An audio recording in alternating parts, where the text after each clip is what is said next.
maintenant à notre Zoom du dimanche. Embarquons à bord de l'Hermione, la réplique de la frégate de Lafayette, celle qui lui permit en 1780 de prêter main forte aux Américains en lutte pour leur indépendance. Après avoir sillonné l'Atlantique, elle part en Méditerranée. Julien Roux, Philippe Véron et Arnaud Chanteloup en reportage au temps de la marine à voile.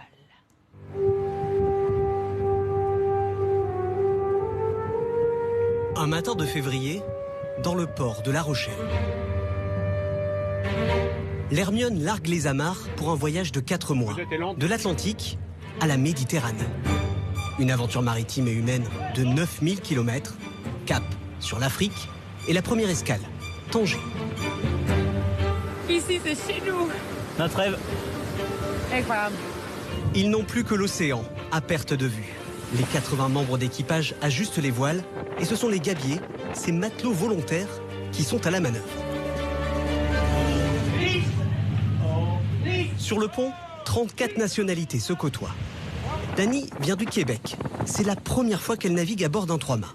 Je me suis jamais retrouvée au milieu de la mer comme ça où on voit pas un continent. Fait que je me sens un petit peu perdue, mais en même temps émerveillée. C'est très beau. Pour le moment, il n'y a pas trop de difficultés, mais en même temps, le temps est plutôt avec nous. Un calme précaire, le commandant n'a pas de bonnes nouvelles. On a une famille de tempêtes hivernales qui nous barre la route. Il faut qu'on la négocie habilement.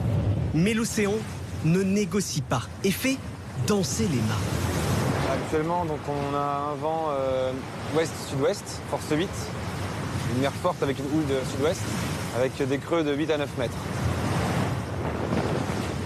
La houle, la pluie, les gabiers se battent contre les éléments. Sur le pont, une équipe tente d'évacuer des torrents d'eau. Il faut lutter jour et nuit face à un océan déchaîné. Les traits se creusent, mais les gabiers continuent à peser sur les cordages. Un mouvement perpétuel et indispensable. Sur l'Hermione, toutes les manœuvres se font à la force des bras. Les barreurs sont 4 à la barre et ils essayent, en regardant ce qui se passe derrière, de parer au mieux la grosse mer qui est formée. Ça fait vivre des grandes sensations. À quel cap là? L'accalmie arrive enfin à l'approche du détroit de Gibraltar. Le commandant tient à remercier l'équipage. Je sais que tout le monde a donné à 150% à bord. Et franchement, ce que vous avez fait, c'est un petit exploit, mais c'est un exploit. La frégate quitte l'océan et aborde la Méditerranée avec sérénité. Ce matin, on a eu le super lever de soleil, les dauphins autour de l'ancre et le Maroc est quand même assez magnifique. Mais c'était sans compter sur un nouveau coup de vent, le Mistral cette fois, et ses rafales violentes, jusqu'à 130 km/h. Le navire n'avait jamais essuyé une telle tempête. Dès qu'on rentre dans le golfe du Lion, on rentre aussi dans la gueule du lion. Parce que là, on peut pas, une fois qu'on est engagé là-dedans, ça peut être très violent et il faut être sûr de pouvoir aller jusqu'au bout. L'Hermione atteint tant bien que mal la Catalogne et profite d'une fenêtre météo pour rejoindre Sète, sa première escale française en Méditerranée. Une entrée dans le port, accompagnée de vieux gréements, dont ce navire russe, le Krusenstern, l'un des plus grands 4-mâts du monde. Les grands voiliers paradent sous les yeux du public, impatients de monter à bord. C'est pas l'homme qui prend la mer, c'est la mer qui prend l'homme. Ma mère, elle m'a pris, je me souviens, un vendredi. L'Hermione fascine, notamment les enfants, dont les yeux brillent de rêves de corsaires. Ça fait plaisir de venir ici parce que de Torrey Pirates, je n'ai jamais vu et depuis tout petit, je rêvais d'en voir. Alors, L'escale permet aussi d'accueillir de nouveaux gabiers. 55, 56. Oui. Tu fais la poupée avec Anne. Parmi eux, Wael, originaire de Tunisie. Il ne faut pas avoir le vertige pour monter là-haut. C'est la première... C'est le premier exercice à faire, il faut monter au long. Cet étudiant en électronique n'a jamais navigué, mais il veut vivre cette expérience, l'aventure, en haut des mâts. Donc 47 mètres d'auteur, c'est pas donné, c'est pas facile, surtout qu'on n'a pas chaque jour la chance de monter sur un bateau à voile. J'ai beaucoup d'émotions, sincèrement, donc C'est la première fois que je vais passer des jours en mer. Mais avant d'appareiller, tout l'équipage est mobilisé. 3 tonnes de vivres à embarquer et de l'huile de coude pour nettoyer le bateau de fond en comble, dans toutes les positions.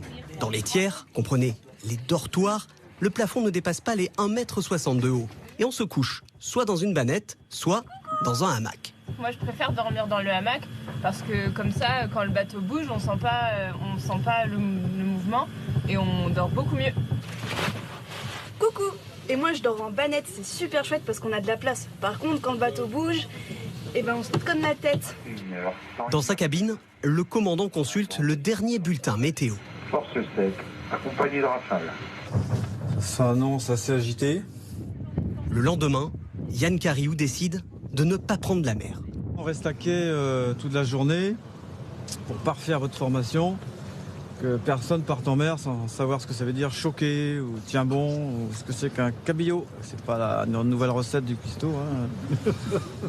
Ou encore un cabestan utilisé comme treuil pour lever le canot de sauvetage. L'équipage utilise toujours les termes marins du XVIIIe siècle comme l'ordre d'arrêt d'une manœuvre. Mais parfois, ce dialecte étrange laisse perplexe. Un truc important, on a une maillotche ici pour éviter les surpatages des tours du bout. Perrine, professeur de français, découvre cette nouvelle langue. C'est le patrimoine de la marine. Des fois, c'est l'histoire et la culture, c'est super intéressant. Frédéric, lui, est commercial en région parisienne. Il réalise aujourd'hui un rêve. Quand j'étais enfant, j'avais visité l'Hermione, qui était en construction. Et maintenant que j'y suis, c'est plus l'enfant qui est là, maintenant c'est l'homme. Et l'homme a ses devoirs. Maintenant, c'est le boulot, et on respecte les ordres. Et celui qui donne les ordres au gabier, c'est le Bosco, le maître d'équipage. Il faut que ça brasse plus vite là, ici, allez, on tire un peu là. Les amarres sont larguées.